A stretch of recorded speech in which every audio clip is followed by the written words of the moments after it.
Hello, and welcome back to Baby Alias's Stories. We now return to Sleep No More, an Eve Duncan novel by Iris Johansen. Chapter 15. I've got it, Newell said when Eve answered her cell. His voice vibrated with intensity. And it's pretty damn nasty. I'll meet you and Joe on the patio in 15 minutes. Should I wake Beth and bring her with us? Hell no. It's going to cause big trouble. And she might split. We've got to handle this very delicately. He hung up. Eve looked at Joe. It's her right to know anything we know. Newell's not stupid. Listen. Then tell her later if that's your decision. You're being a little overprotective at the moment. She has a right to be protected. Then she shrugged impatiently and headed for the door. But I'll wait and see what Newell has to say. Newell was sitting on the deck chair when they reached the patio a few minutes later. He looked pale and tired, but Eve was aware of that same air of excitement and tension she'd noticed in his voice. You didn't bring Beth. Good. I was afraid you'd ignore me. I would have done just that, Eve said. Joe persuaded me to wait for a while.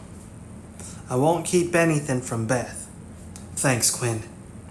Newell reached into a briefcase on the ground beside him and pulled out a thick sheaf of papers stapled together. Beth's been through enough, and she doesn't need a shock. Let it come gently. Let what come? Joe asked impatiently. What was on that disc? Nothing that could be clearly determined on most of them. Gilbert took bits and pieces of her story, tore them apart, and concentrated on making Beth forget what he wanted her to block out. But there's one session that gives us the essence of what happened that weekend at the lodge. I printed out 2 copies.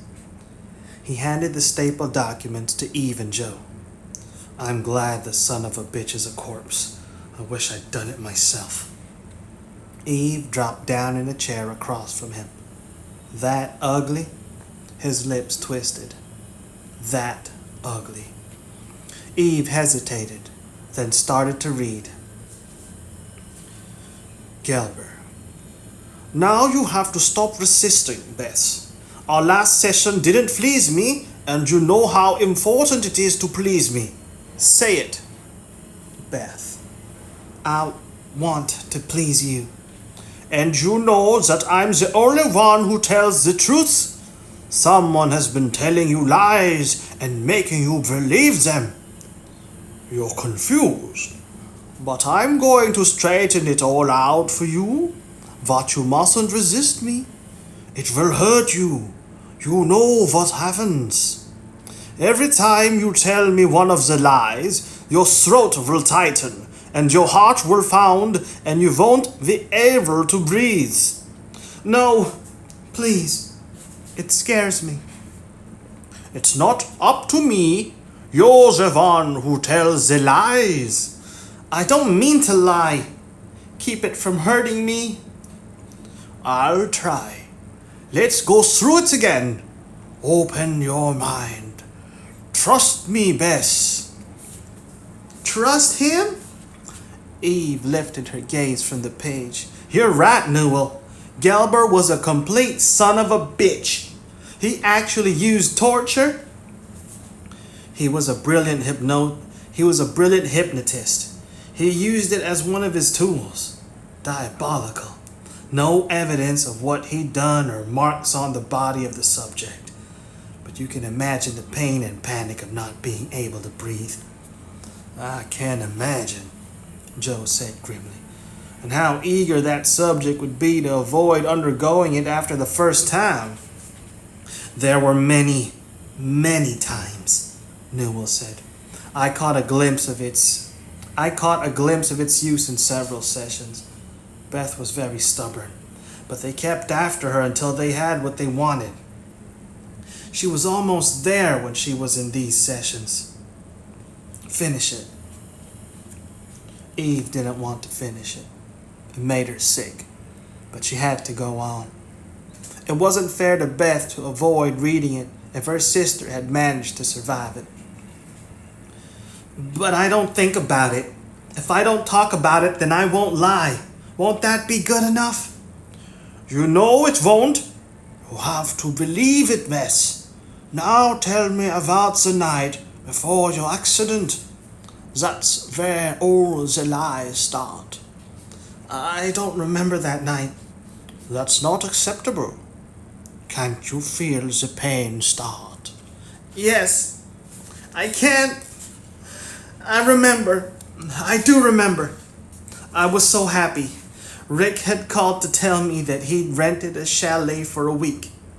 It was only about 10 miles from the lodge, and he said that he'd be able to see me the next day. Maybe we'd even go skiing. He laughed and said that I had to take it easy when we were on those slopes together. I was getting too good for him. You're lying again. No, I'm not. I don't feel any pain yet. That must mean I'm telling the truth. No, it only means that the lies have to hit home first. Stop being defiant. Go on. I was so excited. I hadn't seen Rick for over a year. I didn't want to wait until the next day. I wanted to see him right away. I decided to go to his chalet and surprise him, but I didn't have a car, and I had to ask Kara to take me. Your friend, Kara Sandler. That's right, but she wasn't really my friend. She said she'd take me, but she wouldn't just drop me off at his chalet. She wanted to come in and meet him. She'd heard about Rick from me, but she was more impressed by the stories about how he was going to be the next senator from South Carolina. And you agreed to her terms? I wanted to see him. What time did you get to this chalet? I'm not sure. A few hours later, 10 or 10:30. Tell me about it. You arrived at the chalet. What did you see? Rick's car. He bought a new Mercedes the year before and took me for a ride in it. Pause. And another car, a black Cadillac with rental plates. I was disappointed. I was hoping Rick would be alone, but I was going to go knock on the door anyway. Kara parked down the road a little distance from the chalet, and I unlocked my door. But you didn't get out of the car. The front door opened and a woman came out. She was older and dressed in a fur coat with a hood. She hurried down the steps and turned to call to the man behind her. Hurry, Rick. I have to get her to the hospital. Then Rick came out of the chalet.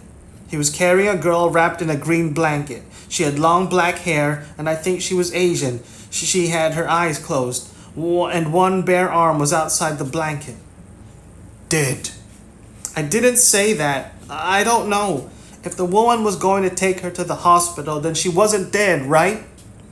What, you were afraid she might be? I didn't know what to think. I was just confused and scared. What happened next? Rick put the girl in the back seat of the Cadillac. He looked scared, too. He slammed the door of the car and stepped back. He said, You shouldn't have done it, Mother. Why did you hit her with that statue? It wasn't her fault. She said, No, it was yours. You know the rules, and it was only an accident, but I'll fix it. She'll be fine once I get her to the hospital. You just stay out of it, he nodded. She's only a kid. You take good care of her. She pulled away from the chalet. Don't I always take good care of everything? I'll call you later, Rick. Then she started down the road. That was when she saw you and Kara parked by the side of the road. Yes, her headlights were directly on us, and she saw us sitting there. I knew she saw us. She turned her head and stared at us as she passed. She looked angry.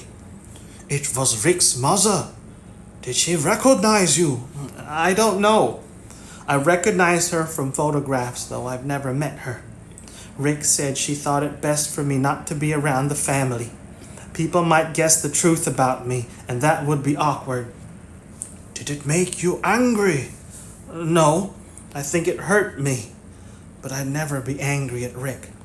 How fortunate. So did you go up to the chalet and ask for an explanation? No, I was going to do it, but Kara started the car and turned it around. I tried to stop her, but she wouldn't listen. She said I should go back to the lodge and call Rick when I got there. He wouldn't want to talk to me right now. I was angry. Why did Kara know about Rick? He'd never been angry with me about anything, but she just ignored me and drove back to the lodge. I went to my room. And called Rick? Yes, after I cooled down a little about the way Kara had whisked me back there. Where was Kara? I didn't know or care. She stayed in her car and was making phone calls. To whom? I don't know. I made her promise not to tell anyone about what had happened until I could talk to Rick. As long as she did that, it didn't matter to me. What did Rick say when you reached him? Was he angry with you? I told you that Rick was never angry with me. He loves me. He only said he wished I hadn't gone to the chalet. His mother had called and told him that the girl was going to be fine and that she saw us up there. I asked what had happened to the girl and who she was. He said it was complicated, and he'd explain when he saw me tomorrow. He was going to come over in the afternoon and take me to town for dinner. What he didn't explain, because you went skiing that morning and had an accident. You didn't see him again. You've never seen him since. Not yet, but he'll still come to see me. I know he will. And what do you remember about the accident? It wasn't an accident. Some dumb kid played a trick and stretched a wire over the trail and tied it to 2 trees. I went flying face forward into the snow. Then the back of my head got hurt. There was no wire, Bess. There was a wire. I saw it shining in the sunlight, but it was too late to stop. No wire. You ran into a tree. You mustn't lie. It will hurt. No, I saw the... Oh God, it's happening. I can't breathe. Make it stop. Make it stop. I can't make it stop. You're the only one who can do that. You have to reject the lies and accept the truth. You never saw Rick that weekend. You never went to his chalet. You never talked to him on the phone. You made it all up because you're lonely and want his attention. Is your heart pounding hard? Yes, hurts. Soon you won't be able to breathe. The lies did it to you, but I can save you. We're going to go back over your story again and take lie by lie and turn it into truth. Can't breathe. Dying. No, you're not, but you could die. The lies could kill you, but I'll work with you and try to save you. Now start again. Tell me about that night. Can't talk. Hurt. Nonsense. Start again. It's only going to get worse until you are healed. We'll take it sentence by sentence and purge the lies. Then you'll be able to breathe again. See, it's getting very painful already, I can tell. Can't think. Can't remember. Scared. Start again, Bess. Eve had to wait a moment to speak, after she'd flipped the pages closed, and even then her voice was shaken. He was a monster, and so is Pierce if he was responsible for those sessions. Torturing a helpless girl who was guilty of nothing but being at the wrong place at the wrong goddamn time. And then imprisoning her for over a decade. Joe flipped his copy shut. Gelber, Pierce, Drogan, very ugly. But but they were only the tools. You have to look beyond them to find the real monsters. Nelda Avery, Newell said, and perhaps Rick Avery. He was at least an accomplice. You won't convince Beth of that, Eve said. He's the only person in the world she cares about. Then we may have to convince her, Joe said, because Rick Avery may have been responsible for everything that happened to Beth. Hell, that Asian girl may have been murdered at that chalet. But Nelda went to a great deal of trouble to keep Beth alive all these years, when it would have been easier just to kill her. There had to be a reason why she did that. Maybe she knew Rick wouldn't go along with it, and it might damage her influence with him. Possibly. And from the conversation between Nelda and Rick, it would indicate Nelda was primarily guilty of whatever happened to that kid. She shrugged. But it may not be murder. We'll have to run a check of the local hospitals and see if there are any records. You won't find anything, Newell said. Nothing near that lodge. It was a small hospital in Toronto, Canada. What? Gelber was evidently curious about whether the girl died too. There were records attached to the Avery file about an investigation he did after he was brought into Beth's case.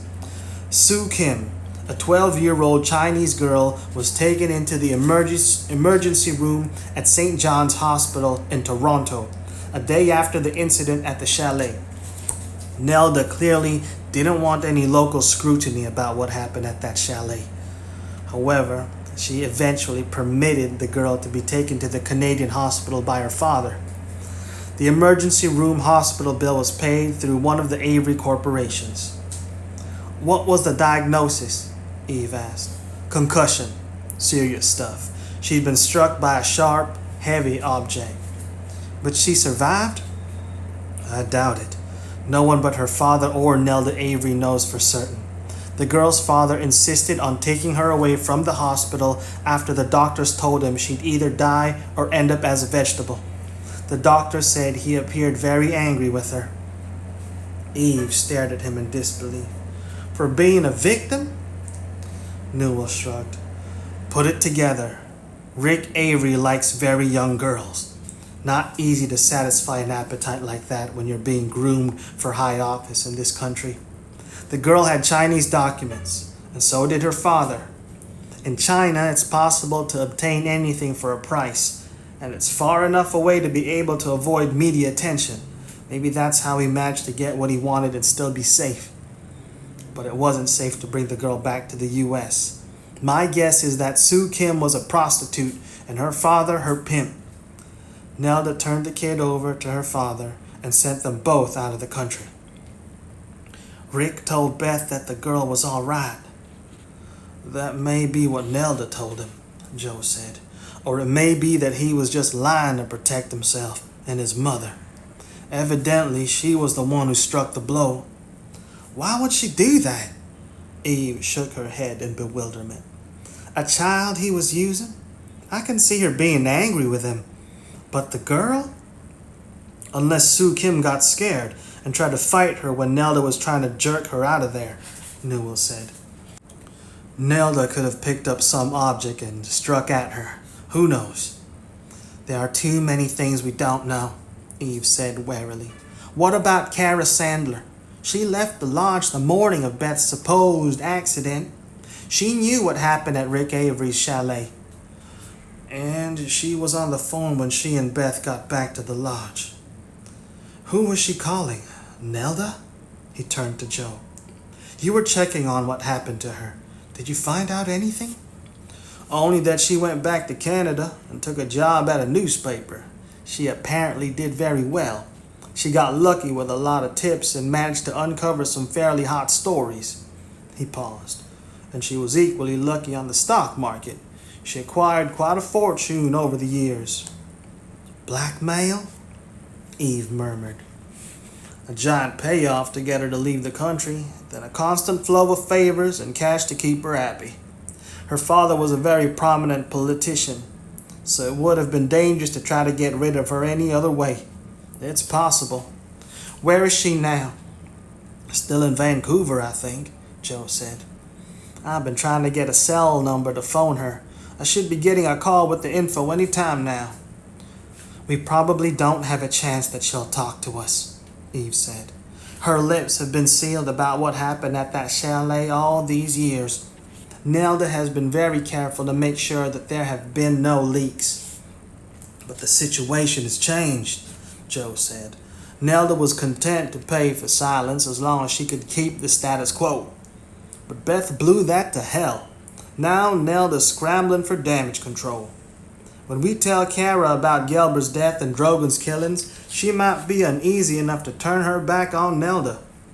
She must know by now how ruthless Nelda can be. It made sense, Eve realized, and the thought brought a ripple of hope. Then we might get a statement from her that would substantiate the fact that Beth was railroaded into that hospital. It would help keep the authorities from throwing her back in there and ask questions later. We both know that would be their first reaction. Ever since I realized that threat was hovering over her, I've been worrying about it. I know you have. Joe reached out and gently touched her cheek. And I can't say that there's no basis for worry. A history of mental illness is an easy out for law enforcement. I have to admit it would influence me. But Kara Sandler could help. Keep on her, Joe. She got to her feet. Now I'm going upstairs to give my copy of this session to Beth. It's time she read it. It may not do any good, Newell said. She doesn't remember any of it happening. Gelber saw to that. I don't care. It could trigger something. She deserves us letting her be a part of this. It's her past, her life, she added fiercely. We've been sitting here trying to puzzle everything out as if Beth was the mental incompetent they tried to convince everyone she was. She's not incompetent. She's smart and she's able to... She broke off. Sorry. You know that without my preaching at you. It's just that I feel as if everything is closing in on us, on her. Nelda is weaving a giant web and blocking every way for Beth to get out. She headed for the sliding glass doors. And I'm not even sure that I want Beth to remember those sessions with Gelber. That trigger I was talking about could be the one that causes her to go through that damn torture. Gelber was very thorough and efficient about making sure that it was firmly in place. I don't know what the hell kind of damage is still lingering after all those years. What if her breathing shuts down and I can't stop it happening the way Gelber did? You could opt out of letting her read it, Newell said. I would. No, I'd want to know everything, whatever the risk. I think she would too. She went into the house and up the stairs to Beth's bedroom. She hesitated at the door, then knocked. Beth? Hi. Beth threw open the door. I slept longer than I thought. I just got out of the shower. I couldn't sleep in that bed, so I moved to the rocking chair and... She stopped, her gaze on Eve's face. What's wrong? Do you want a list? Present or past? Eve handed her Gelber's notes. Gelber's interview with you regarding that last night at the lodge before your accident. It's very revealing and horrible. I want you to read it. Of course, I want to read it, she frowned. You read it. Why didn't you let me read it first? Newell said that you'd have a problem with it. She sat down in the rocking chair. I agree with him, but I'm not sure what kind of problem. So I'm going to stay here until you're finished. Then we'll talk. Beth sat down on the bed, leaned back against the headboard, and curled her feet beneath her. You're very grim. It's the way I feel at the moment. Oh, I'm not.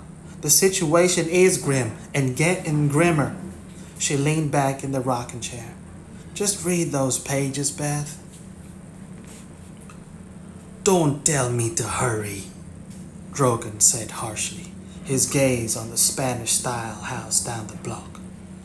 Damn it, I can't get to Beth Avery right now. I'm working on it. But she has Quinn, Eve Duncan, and Newell practically on top of her. It's going to take a little time. I don't have time, Drogon, Nelda said coldly, and neither do you. I told you when I contacted you that if I upped the stakes, I'd expect you to perform accordingly.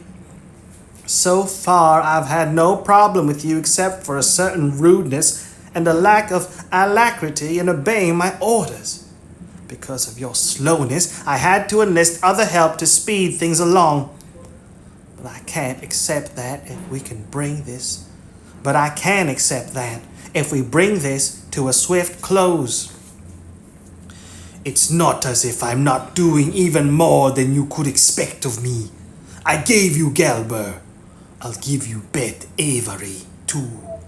If you can find a way for me to get her away from Quinn and the others. Of course, I could blow that whole damn house to hell and gone and get rid of them. And get rid of all of them. But you said no publicity where she was concerned. No, that would be totally unacceptable.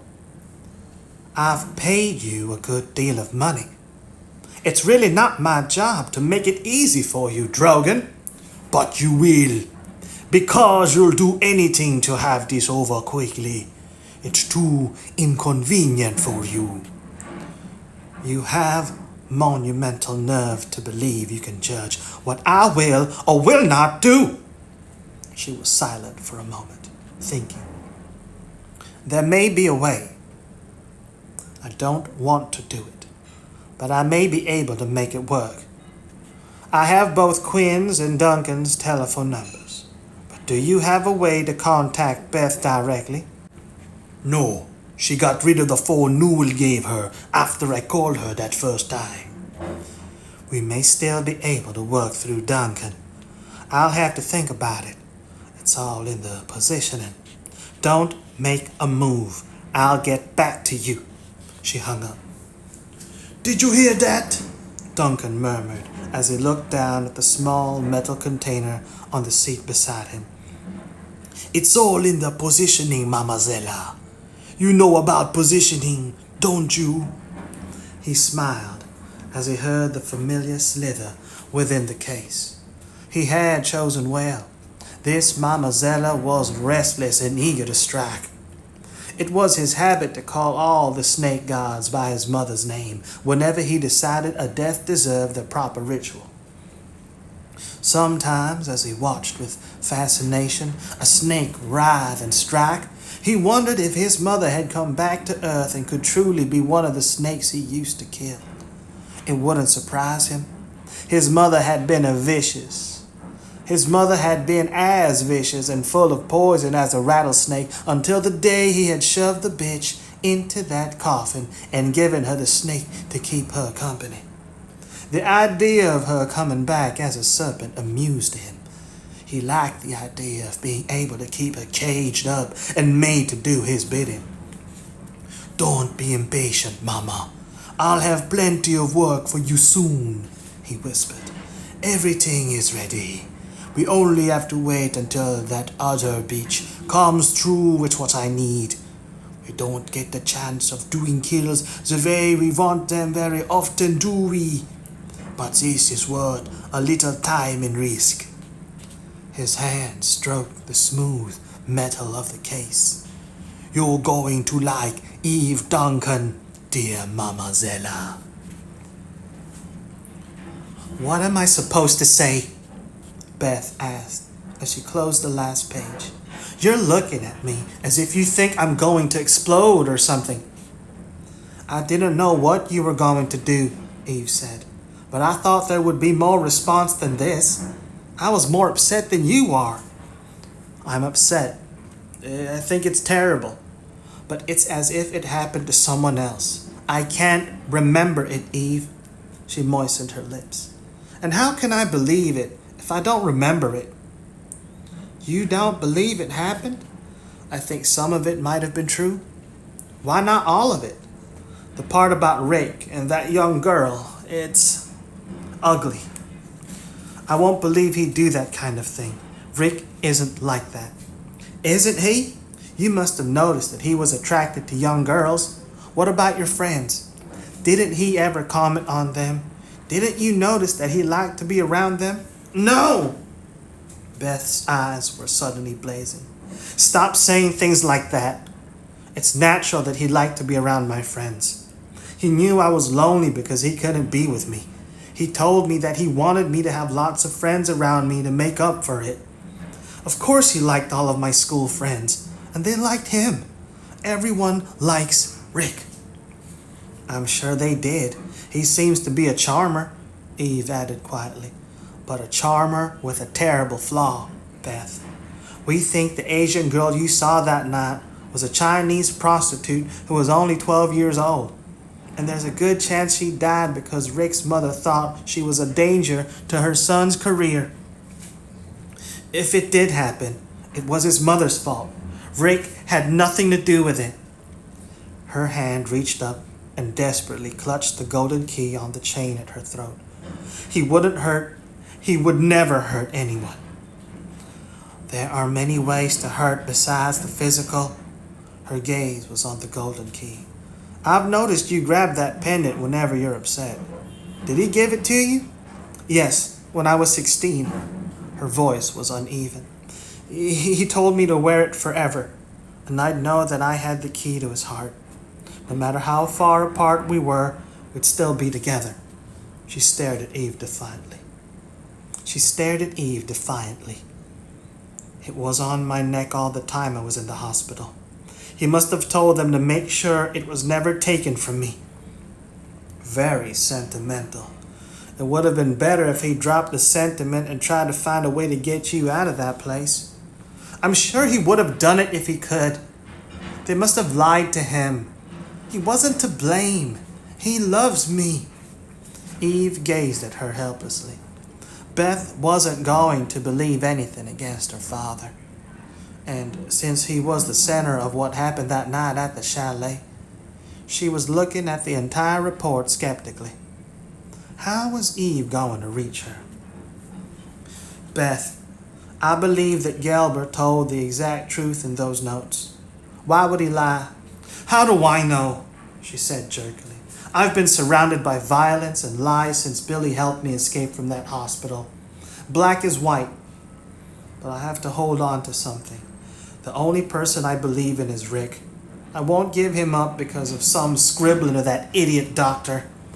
Beth. No, Eve. She shook her head forcefully. Don't talk about it anymore. I will talk about it, Eve said. Cling to Rick if you have to do it, but believe that what happened that night was the reason that you lost all those years. You saw something you shouldn't have seen, and Nelda Avery had to be sure that you didn't talk. You may be right that Rick did love you and that. Of course. And he still loves me. Let me finish. If Nelda Avery wanted to keep her hold over her son, she couldn't risk killing you. Even an accidental death would appear entirely too convenient to him under the circumstances. But a tragic skiing accident in which your injury required permanent care and restraint would fit the bill. It actually must have been very satisfying for her on several levels. Your very existence must have been a constant thorn in her flesh since her son insisted on keeping in touch with you. It was much safer to have you under strict control. Will you accept that as being reasonable? Maybe, she went on in a rush of words. I know that you think I'm being foolish, but what if that report was twisted and not true? All that about me not being able to breathe, wouldn't that post-hypnotic suggestion have some kind of effect on me now if it wasn't pure bull? I'm fine, Eve. Because in your heart, you're still believing what Gelber told you to believe, that you never went to that chalet. Because you're afraid it's going to hurt too much if you believe what really happened. You take the physical pain, but not the emotional. Think what you like. She tossed the pages on Eve's lap. Everyone has gone to a lot of trouble to try to help me, and I appreciate that you... She had to stop, her eyes glittering with tears. I'm sorry, Eve, she whispered. It hurts me to have you believe I'm not grateful for all you've done. I want to think what you think, do what you think is best, but I can't. I have to go my own way. Please forgive me. Eve could feel her throat tighten as she looked at her. In a way, she had tortured Beth as much as that bastard Gelber by bringing her face to face with her father's sins and his involvement in her imprisonment in that hospital. How could she expect her to be willing to accept it? It might take a long time for her even to come close. But they didn't have a long time, she thought desperately. Things were moving at light speed. Maybe they could work around Beth in some way, Eve thought warily as she got to her feet. They seemed to have no choice at the moment. There's nothing to forgive. She put the notes back in the bed. I only ask you to read it again and see if... Just read it again. She turned toward the door. I'll see you later. I'm going to check with Joe and see if he's been able to contact Kara Sandler. We're trying to verify Gelber's notes. I know you didn't like or trust her, but we have to do what we can to. Eve. Eve looked back at her. I have to tell you something. So tell me. This is difficult for me. I think I don't know much about affection and stuff like that except with Rick. But I think I like... She lifted her chin. No. I think I care for you. After all, we're sisters. I guess that's not weird or anything. You don't have to feel the same way about me. That's okay. We've barely gotten to know each other. I just wanted to let you know. Things happen, and if you don't say the words, they might get lost, and I wouldn't... Hush, Beth. Eve smiled at her. It's difficult for me, too. We seem to be alike in more than blood. I think I care for you as well, but we're as different as night and day in most things, and it's going to take some doing to bridge those differences. We'll have to take our time. Beth's eyes were bright with eagerness. But we'll get there, won't we? We'll get there. She closed the door behind her and stood in the hall for an instant, trying to smother the emotion Beth's words had ignited. Beth was part child, part woman, and her eagerness, vulnerability, and strength were impossible to resist. And Eve didn't want to resist, damn it. She had fought against letting Beth into her life in a meaningful way, but that was in the past. But as she had said, they were two individuals who would have to walk carefully, not to damage one another. Eve. Joe was walking toward her down the hall. You're upset. How did she take it? The way we thought she would, Eve said as she went toward him. She won't believe anything bad about Rick Avery, and she's leaning toward not even believing much of Gelber's notes because she's in defense mode about her father. I asked her to read the notes again and think about them. Will she do it? Maybe. I don't know. She doesn't want to do it. Her first impulse is to reject. She made a face. But she has an intrinsic honesty that keeps her from being completely blind about it. I'm hoping that she'll be able to begin to accept that it might be true the longer she lives with the knowledge, she added soberly. But time seems to be running out, doesn't it? She didn't wait for an answer, but changed the subject. Did you get Kara Sandler's number and manage to contact her? Yes, I got her cell number. His lips twisted. But no, I didn't contact her. The call was picked up by the Vancouver police, and I got bombarded by questions. The police? Kara Sandler's car went off the highway and down a gorge yesterday evening. She was killed on impact. Damn, Eve whispered. How? That's what the police are trying to determine. They think the brake lines were cut. Nelda Avery? Joe nodded. Probably through one of Drogan's contacts. Or maybe she had a plan in mind for Sandler for a long time and just set it in motion. She appears to be very efficiently tying up all the loose ends she left dangling all those years ago.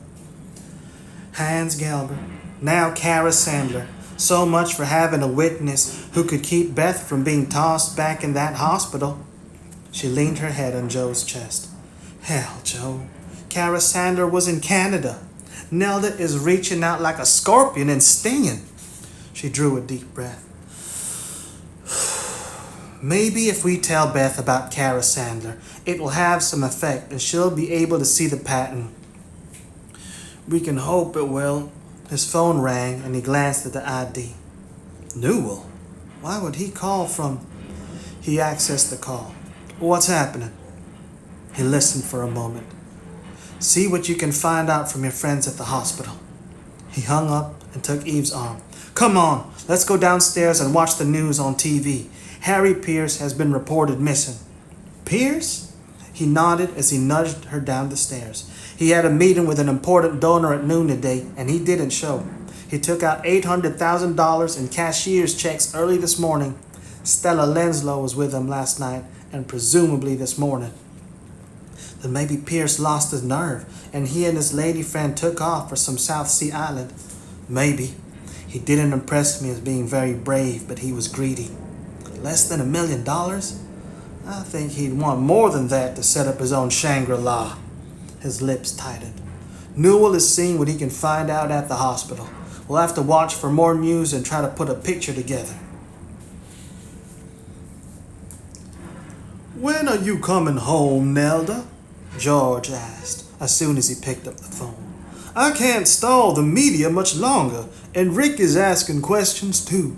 What's happening? I've called Rick and told him that I'm fine. Let the campaign people handle the media. She didn't want to deal with George just then, but it wasn't smart not to keep him calm and think he was still in the loop. She was too far away to influence him on a physical basis, and verbal reassurance was the best she could do. I just wanted to let you know that everything is going well and I should be able to come back in a few days. You didn't answer me, George said. What's happening? Have you found Beth? No, not yet, but I'm getting close. It shouldn't take much longer. If you're that close, then leave it up to Pierce. Pierce. It was going to cause a problem when George learned about Pierce's death. Maybe prepare him a little. I'm having trouble getting in touch with him. He may have decided to take the money we've been paying him and head for sunnier pastures. Bullshit, George said bluntly. He's been under your thumb too long. He hasn't the guts to double-cross you. George was too sharp. She'd just have to deal with the Pierce problem when it developed. I hope you're right. I just want to have Beth back in that hospital and be on my way home to you, she added quickly. I have to go now. Take care. I'll let you know if there's any progress. There doesn't appear to be much chance of that happening. Don't be pessimistic. Trust me. Things are working out very well. Definitely progress. She hung up. It was true. There had been progress once she had gathered the reins into her own hands. Not the kind with which George would be happy, but it was the only kind she could make and still protect herself. She had taken the weapons she had found and made them her own. Drogan had been a particularly valuable tool with his lethal mindset, contacts with other equally efficient killers around the globe, plus a total lack of loyalty to Pierce.